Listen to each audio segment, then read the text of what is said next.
ચાલો નમસ્કાર મિત્રો, કેમ છો? બધા મજામાં? બધાય મિત્રો મજામાં આનંદમાં હશો. તો આજે મિત્રો બ્લોગ સ્ટાર્ટ કરીએ. હવે મિત્રો એવું છે કે એક મુક્તક મને યાદ આવે છે કે વિપત પડે ના વલખીએ અને વલખે વિપત ન જાય, ઉજ્જમ કીજીએ તો ઉજ્જમ વિપતને ખાય. મિત્રો વિપત પડી છે કારણ કે આપણી પાસે હવે કોઈ એવા ધંધા નથી રહ્યા કે આપણા ઘરનું રોલિંગ હાલે. છતાં આ ખેતીવાડી છે અમારે મેથળા બંધારા નજીક, ત્યાં આપણે આંટો મારવા આવ્યા છીએ અને બાજરી કરી છે. 2 વીઘામાં બાજરી કરી, પણ એ તો દાણા થાય છે ઘર માટે, અનાજ બાજરાનું થાય. પછી બીજી વસ્તુ મિત્રો લેવી પડે વેચતી. તેલ છે, મરી મસાલા છે, પછી ચા ખાંડ છે, આવું બધું લેવું પડે. એના માટે પૈસા જરૂરી છે. તો આપણી પાસે હવે ધંધાના સાધનોમાં કાંઈ રૂ નથી. ગાડી હતી એમાં ખર્ચા આવ્યા કરતા, એટલે આપણે ગાડી વેચી દીધી. અને વેચ્યા પછી ઘરમાં બીમારી લાગુ પડી ગઈ. મારા બાપુજીની બીમારી હતી, મારા બાપુજી એક્સપાયર થઈ ગયા. પછી મારા પત્ની એટલે ઘરવાળા, એને પણ પેરાલિસિસ થઈ ગયો, પણ એમાં બહુ વાંધો નથી આવ્યો. દવા ચાલુ રાખવી પડે. બાને પેરાલિસિસ, બાળકો બધા ભણવા જાય, કામમાં માટે આપણે એકલા જ છીએ. પણ અહીંયા અમારો આ એરિયો એવો છે વોકવાડ કે અહીંયા કોઈ ધંધો મળે નહીં, બરાબર. ખેતી હોય પણ ખેતીમાં બહુ જ મહેનત કરવી પડે, અને થોડી ખેતી હોય. પાણી અહીંયા બંધારામાં વરસાદનું મીઠું હોય, પણ એ ત્યાંથી ખેતર સુધી પહોંચાડવાનો પણ ખર્ચો ઘણો થતો હોય. મોટરું નાખવી પડે, લાઈનું લાવવી પડે, આવું બધું હોય. એટલે મિત્રો આમાં ખર્ચા પાણીથી પહોંચાતું નથી. પરંતુ આપણે કંઈ હવે નવા ધંધાની શોધમાં છીએ, એટલે નવો ધંધો હવે ગોતવો પડશે. ગમે તે છેલ્લી બાકી મજૂરી કરવાની.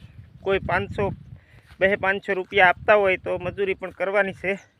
તો મિત્રો જે મારો આ વિડીયો જોતા હોય એ બધા મને સપોર્ટ કરજો કે મને કોઈ પણ ધંધો મળી રહે. અને જો કે આપણે પ્રયત્ન તો કરીએ જ છીએ. અને જો આપણી વાડી છે આવી, આ જાળી બાંધી છે અહીંયા, અને બાજુમાં બાજરી વાવેલી છે, એ બાજુવાળા ખેતરની છે, આપણી નથી. અને આમે ઊંચી દેખાય જુવાર છે, એ પણ હમણાં દેખાડું હું તમને. અહીંયા જુઓ મિત્રો, આ રીતે ઝાડ બાંધવી પડે. આ જાળી બાંધેલી છે, અને અંદર જે આ લાલ કલરની દોરી છે ને, એમાં ઇલેક્ટ્રિક પાવર એટલે ઝટકા મશીનનો પાવર રાખવામાં આવે. અહીંયા કોઈ વીજળીની સુવિધા ન હોય, એટલે ઝટકા મશીન રાખવું પડે. અને જુઓ આ બાજરી નેદી નાખેલી છે, અને આ આપણા ખેતરમાં જે બાજરી આવી થઈ છે. અને જો આપણે આ ઝટકા મશીનનો તાર લગાવેલો છે, જો હા મેં ગયેલો છે.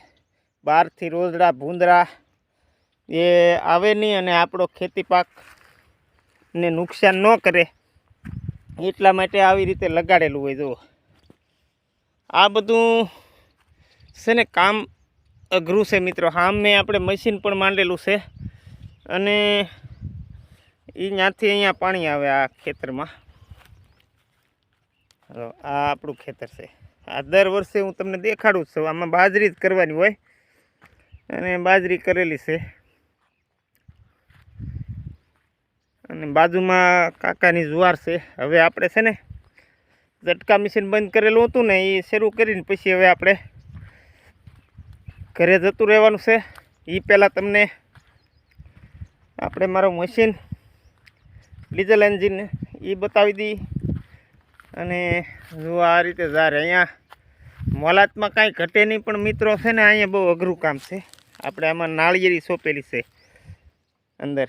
અને જો આ બીજું પાણ છે. હવે આને નીંદણી આવતા હજી 10 દી વયા થાય. આવી રીતે ઝીણી ઝીણી બાજરી ઉગી છે આપણા ખેતરમાં. તો આમાં નીંદણું આવી ગયું. જો મિત્રો આ ચોમાસામાં ભાઈએ મેળો કરેલો હતો, પણ બાવળિયાની થાંભલીઓ હતી ને એટલે ઉગી ગઈ. જો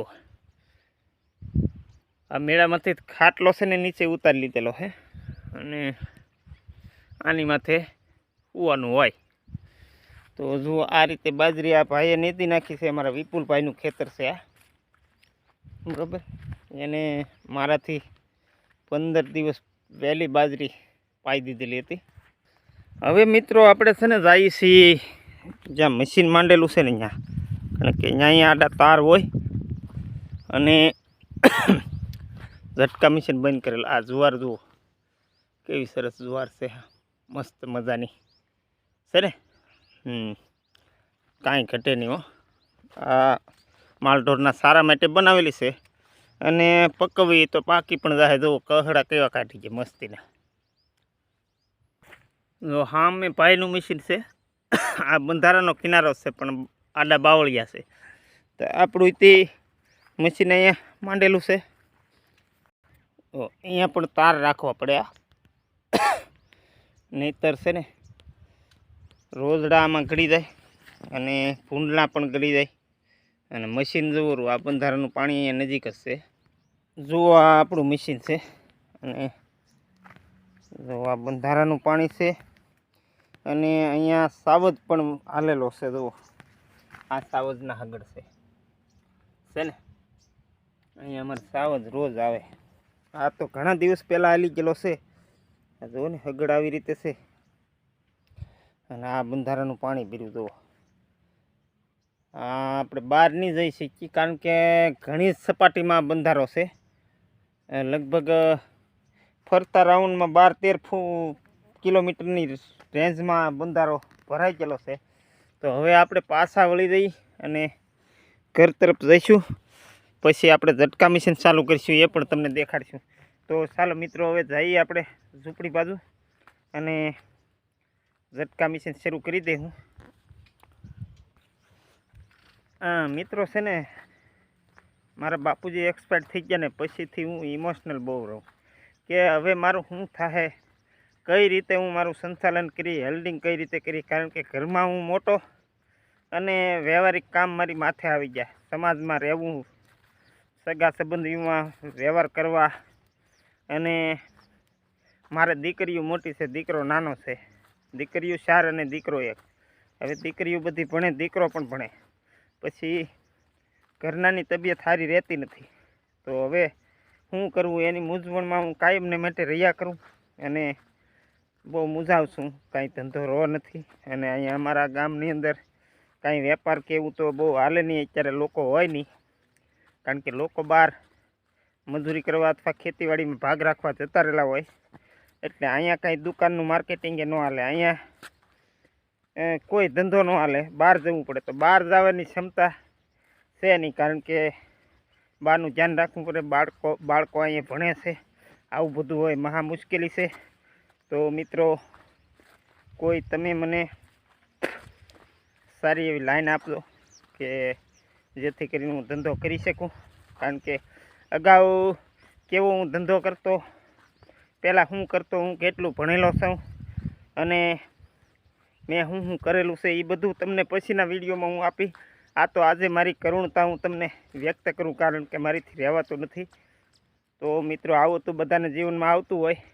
તો હવે આપણે ઝૂંપડીએ પહોંચી ગયા અને અંદર છે ઝટકા મશીન શરૂ કરી દઈએ.